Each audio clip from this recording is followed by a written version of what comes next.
Tonight on the Kudlow Report, a consumer comeback. Yes, more optimism from me. Better balance sheets, better retail sales, strong business sales, too. The short-run economic and stock market stories are getting better. The Kudlow mini-boom continues. The new Obama Fed is going to be very dovish when it comes to fighting future inflation and defending the value of the dollar. New vice chairman of the Fed, Janet Yellen. She's a smart economic lady, but uses the wrong model. And higher taxes from Washington are only going to make matters worse. That's the longer-term downside to my story. And Lehman's September 2008 crash brought on the financial meltdown. Turns out they were cooking the books.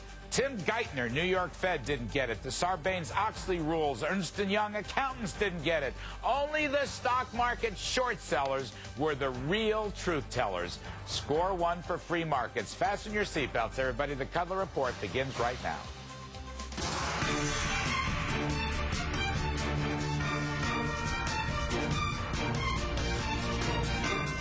Good evening, everyone. I'm Larry Kudlow. Welcome back to the Kudlow Report, where we believe free market capitalism is still the best path to prosperity. All right, here are my thoughts on the money politics news of the day.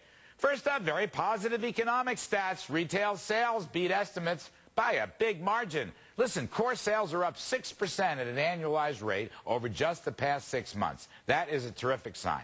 Household balance sheets are in better shape than you think. Borrowing has dropped nearly $250 billion, while stock market capital gains in this rally have increased over $4 trillion.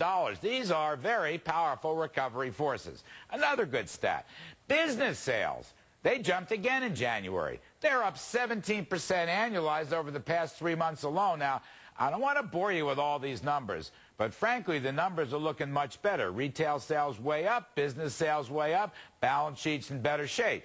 Now, maybe some downside. Consumer confidence from the Michigan survey slipped a bit in March, reported today. But you know what? That index is 30% higher than it was a year ago. And from the Fed, business profits up $100 billion in the latest IRS reports. That for the fourth quarter bodes very well for the future. Stock market up again this week, had a nice gain. It has now wiped out the mid-January correction. And the broad S&P 500, it's now up 3% year-to-date and, of course, 70% from roughly 1 year ago. At least for 2010, we have ourselves a little mini-boom. And in the spirit of optimism, I am glad of it.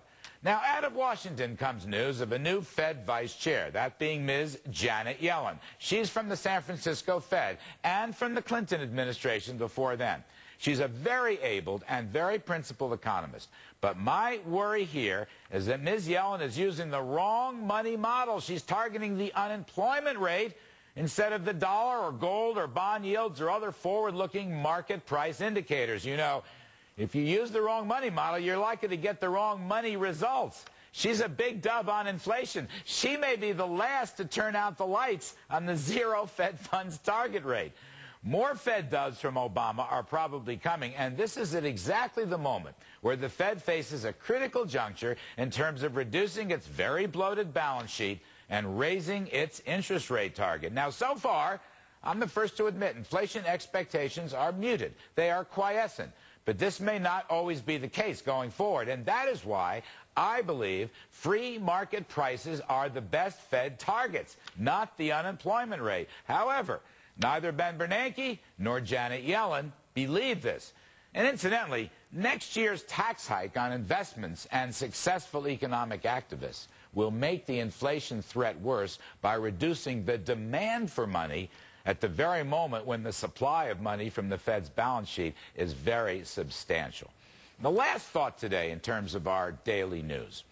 It wasn't just a run on the bank that brought down Lehman Brothers in September 2008, of course paving the way for the devastating financial meltdown.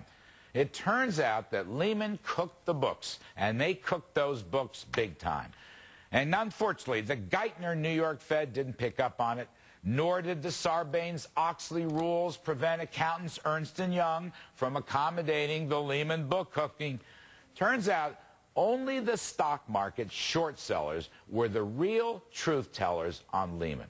And I give a hat tip to my pal Barry Ritholtz for this important thought. You know what? Free markets are vastly better disciplinarians than all the rules and regulations in the world. Of course we need the rule of law. Of course we do. That's not what I'm suggesting.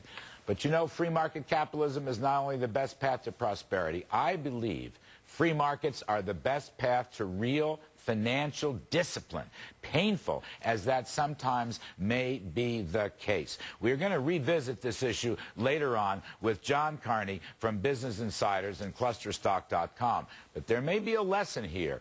All these rules and regulations coming out of Washington, think Sarbanes-Oxley. Remember that? After Enron, didn't do a darn thing to stop the financial meltdown. And here's new evidence from a former prosecutor's investigation that, yes, Lehman cooked the books, and yes, nobody seemed to pick up on it except the free market short sellers. All right? Now let's move on. I want to go to this Fed story. Is Yellen spelling future inflation? We've got CNBC contributor and syndicated columnist Jerry Bowyer. We also have Vince Reinhart, former director of the Fed's Division of Monetary Affairs. Good evening, gentlemen. Hey, Larry. Look, Jerry Bowyer, Janet Yellen is a principled, credentialed, very strong, very capable economist. Yep. My biggest worry, though, with all that is if you have the wrong money model, you're going to get the wrong money results. What are you thinking about Ms. Yellen's appointment as the vice chair of the Federal Reserve Board? Yeah, if you have the wrong money model, you're going to get the wrong results. And if you're really smart and have the wrong money model, you're going to really get the wrong money results. If we're going to get a super dove, give me a stupid, lazy super dove who won't be effective at making the case for more dollar devaluation and more debasement of currency, someone who won't get there early, someone who will miss meetings. Don't give me a super accomplished superwoman like Janet Yellen who's going to show up and make her case diligently to do exactly what the economy doesn't need, which is more debasement of this great currency. All right, so Vince Reinhart, you know her well. I think you worked with her when she was on the Federal Reserve Board in the 1990s. And again, I say to Ms. Yellen, I appreciate her public service. I appreciate her professionalism as an economist. But so far as I know, Vince, she will target the unemployment rate because she believes in that trade-off between unemployment and inflation. I want her to target forward-looking, inflation-sensitive market prices, including gold and bond rates and the dollar. Vince, which way is she going to go? Oh, appointing Janet Yellen is a triumph of the conventional wisdom.